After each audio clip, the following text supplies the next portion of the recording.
In this video, we're going to talk about pre-training transformers. And first of all, the motivation of training pre-training transformers. Before we dive into today's main topic, let's first think about word meaning and context. Recall that at the beginning of NLP discussion, we talked about it.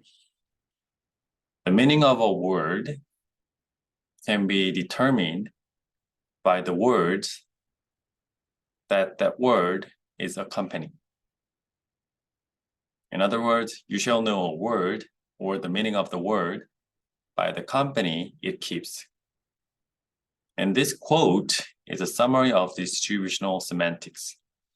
And this motivated word2vect. And the complete meaning of a word is always contextual, and no study of meaning apart from a complete context can be taken seriously. Consider I record the record.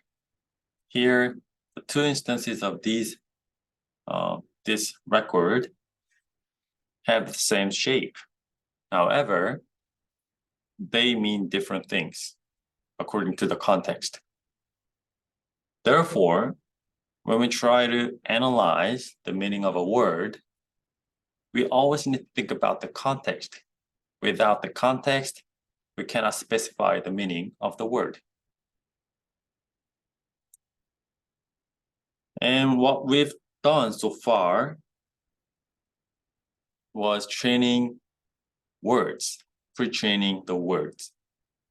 And we came up with word embeddings. And other parts are not trained, not pre-trained. And recall that the word movie gets the same word embedding no matter what sentence it shows up in. Therefore, the paradigm of word pre-training or word embedding does not care about the context of the word. However, it gives the same embedding no matter where it appears. So we start with pre-trained word vectors, and we don't care about the context, and learn how to incorporate context in an LSTM or transformer layers above this embedding layer while training on the task. And there are some issues we need to think about. The training data we have for our downstream task should be sufficient enough to teach all the contextual aspects of language. However, it's not that easy because coming up with a very large scale data set requires a lot of manual work and time. And most of the parameters in our network are randomly initialized. So word vector, this word embedding layer, is just one single layer for the entire architecture. We have many layers above this word embedding layer. And where we are going is pre-training the whole model rather than just the single layer. And this model can learn how to represent entire sentences through pre-training. And through this process, our model will be able to understand the context and embed the context of the word into these features. And the whole architecture is pre-trained, and they are jointly trained. And this is one of the most important paradigms of modern NLP. In modern NLP, all or almost all parameters in networks are initialized via pre-training. And I'm going to talk about the pre-training method, but basically what pre-training method does is hide parts of the input from the model and then train the model to reconstruct those hidden parts. I'm going to elaborate this in the following slides. And these pre-training schemes have been exceptionally effective at building strong representation of language, parameter initialization for strong NLP models, and probability distributions over language. This is language model. Okay, so what does it mean by pre-training a language model? Let's have a look at some concrete examples. On the web, there are numerous sentences, numerous language data. Everything is text. And we get some of those texts and hide some parts like this. And Stanford University is located in the name of the area, California. And we make our model to predict these hidden parts. And is this an effective way of pre-training a model? Let's have a look at another examples. I put blank fork down on the table. What should be in this blank? Maybe the can come here, or my can come here, or her can come here. And we need to have other contexts to determine exactly what comes here. However, by letting our model to reconstruct these hidden parts, our models will be able to understand grammar. Okay? Therefore, making our models reconstruct these hidden parts can help our models understand grammar. And another example is the woman walked across the street checking for traffic over her should come here. This is quite easy. And I went to the ocean to see the fish, turtles, seals, and any marine mammals or beings can come here. And through this reconstruction, our models can learn what marine livings are like, and fish, turtle, seals are how they are related, things like that. And it can also understand, oh, they live in ocean, things like that. Okay. And overall, the value I got from the 2 hours watching it was the sum total of the popcorn and the drink. The movie was, we know the answer. And by reconstructing this kind of questions or problems, models can learn the context very well. And Ira went into the kitchen to make some tea. Standing next to Ira, Zuko pondered his destiny. Zuko left the kitchen, right? And this example is very interesting. I was thinking about the sequence that goes 1, 1, 2, 3, 5, 8, 13, 21, and what should come here. This is Fibonacci sequence, right? Adding these two numbers results in the next sequence. Adding to these numbers results in the next number. So we just need to add these two numbers to get this number, right? And some of you might have tried asking some math questions to ChatGPT. And ChatGPT can answer even math questions because it already saw many math-related articles. And to reconstruct the hidden parts for mathematical articles, it has to understand some mathematical concepts. Therefore, by letting our models reconstruct these hidden parts,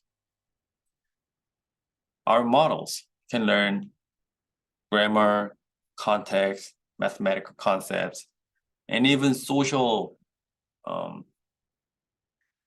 relations and other concepts as well.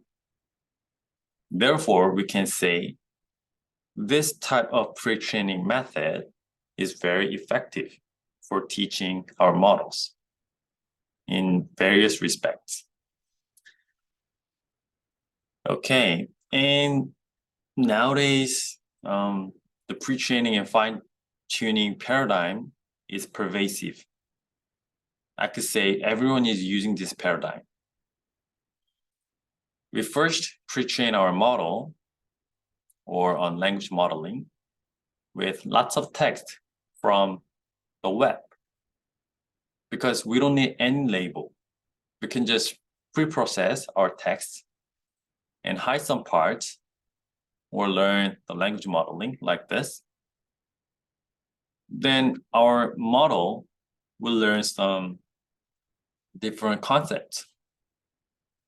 And after that, we fine-tune this pre-trained model on our own task. However, these tasks, something like sentiment analysis or named entity recognition, we don't have many labels. However, as humans, because we know language very well, and even though we views just a few examples, we can perform sentiment analysis and named entity recognition. Similar things can happen to our model. If our model is really good at our language, like English or Korean or any other languages, then it will be able to learn named entity recognition or sentiment analysis with just a few examples. That's what this pre-training and fine-tuning paradigm is about. We pre-train on very large language set without any labels. And after that, we fine-tune these models on the downstream tasks with a few examples. And there are three types of pre-training architectures for transformers. The first one is using only decoders, and the second one is only using encoders, and the third one is using both encoder and decoders. However, this type of pre-training scheme is not popular any longer. People mostly use these two types. And the difference between encoder-based pre-training and decoder-based training is like this. You can view decoders as just single RNN and encoders as bi-RNN. Here, we're getting both forward and backward context. However, in the case of decoders, we get only forward context. We cannot condition on future words. However, encoders just receive the full sentence or full context at once and process them. So it's good for like machine translation or sentiment analysis or named entity recognition tasks like that.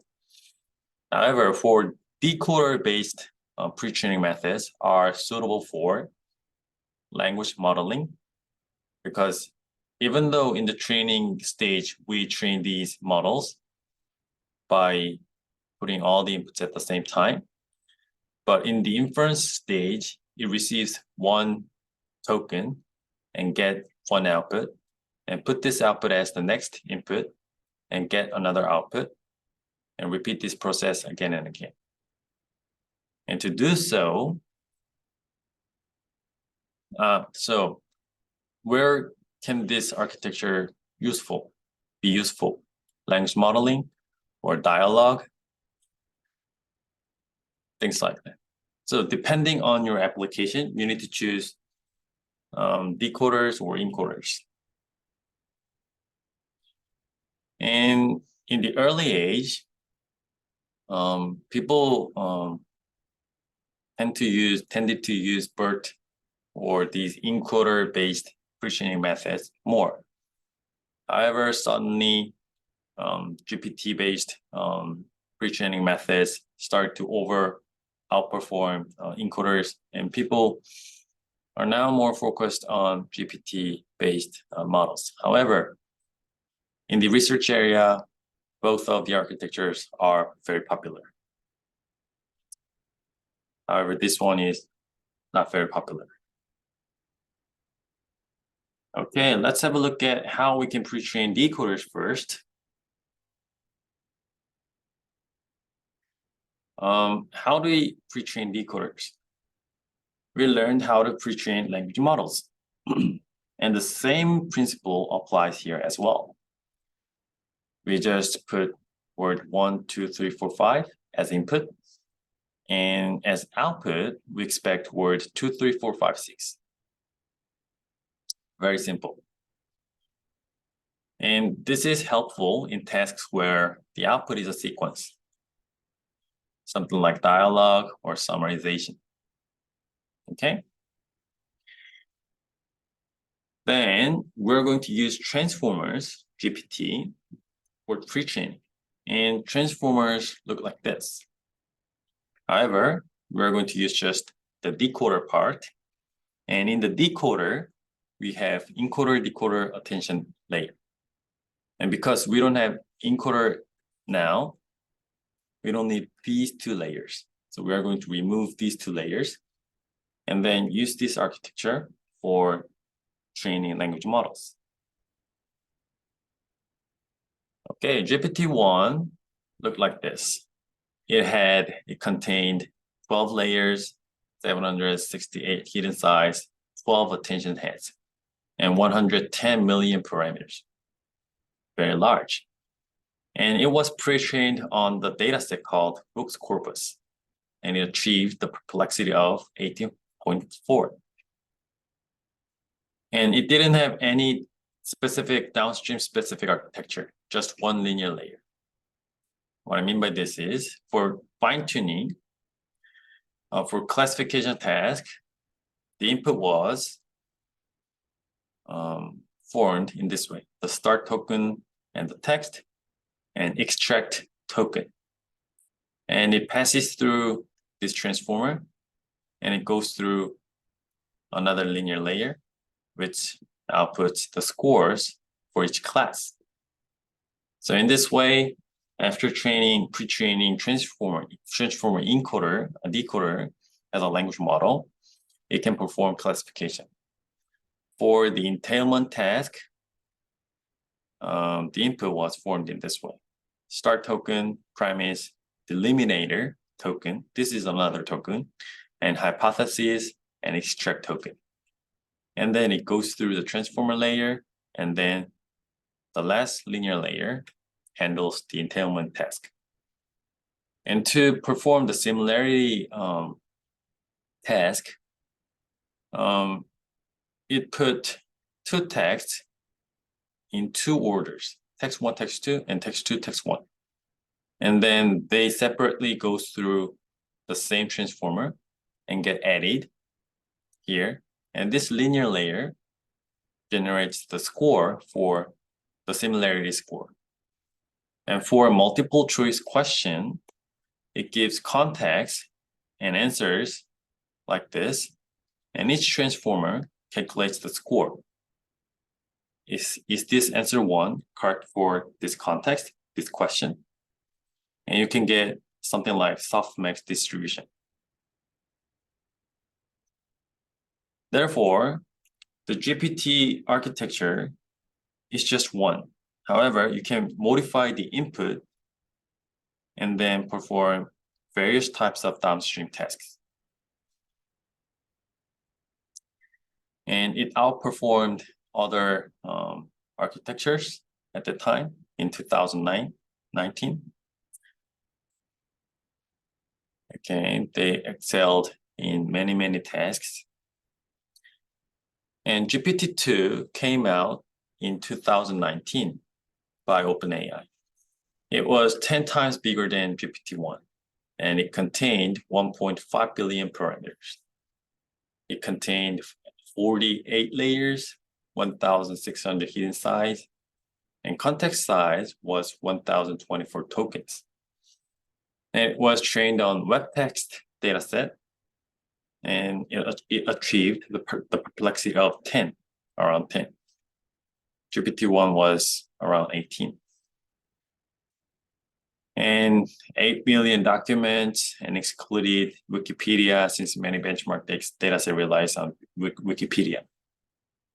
And one thing to note here is GPT-2 only performed zero-shot tasks. It didn't do any fine-tuning process. However, it performed quite well on the downstream tasks.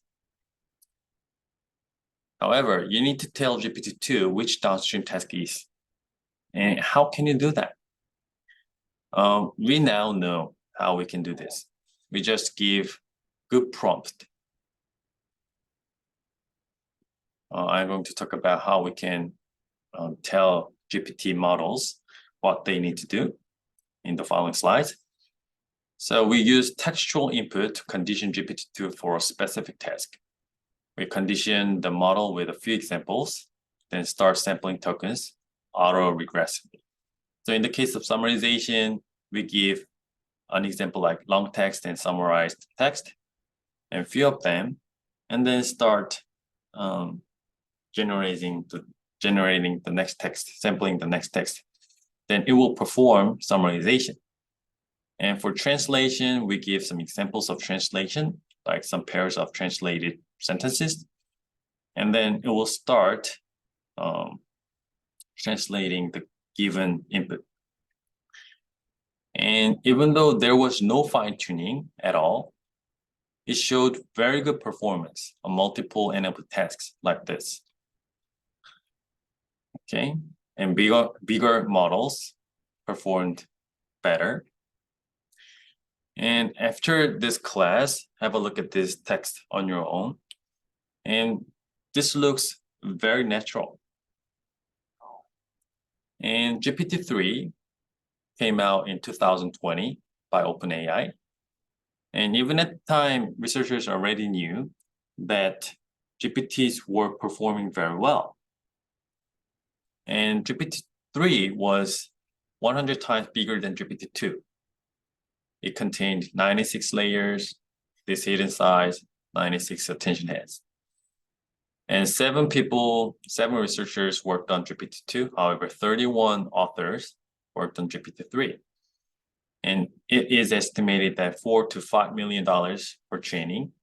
Nowadays, it is estimated that $10 million for training large language models. And it takes about 30 days.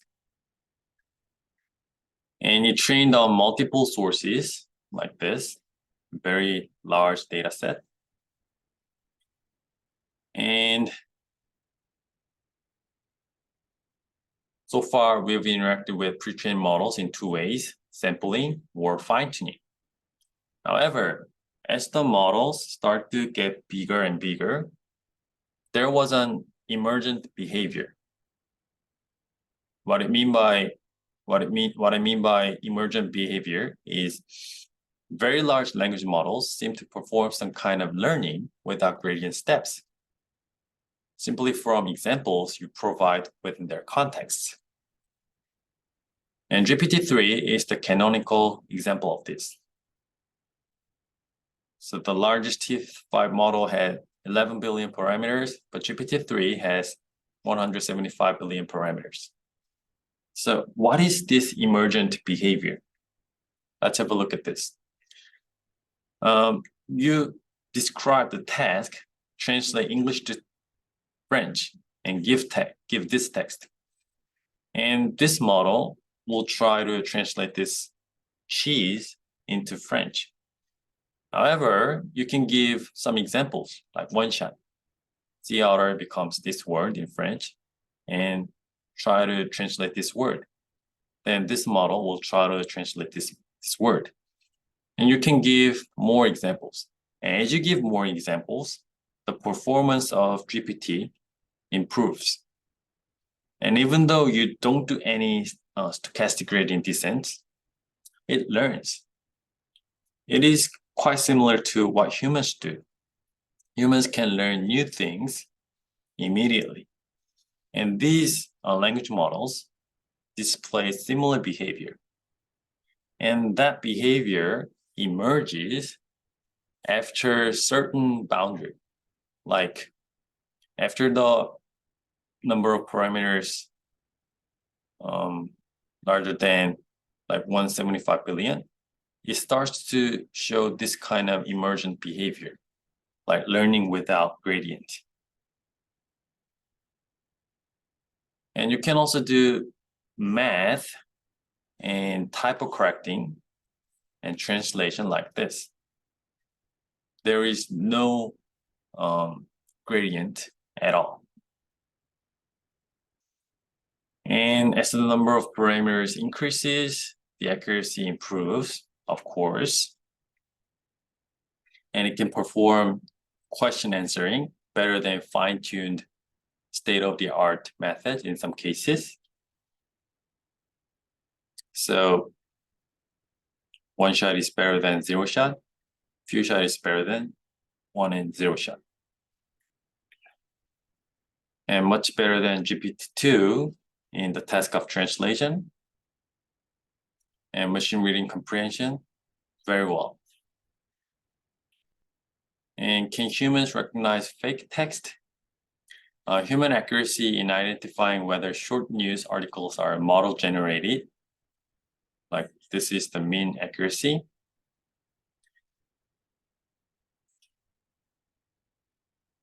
And you can have a look at this text on your own. And this one as well. And you can also use GPT for generating sentences. Okay, up to this point, we talked about how we can pre-train the decoders.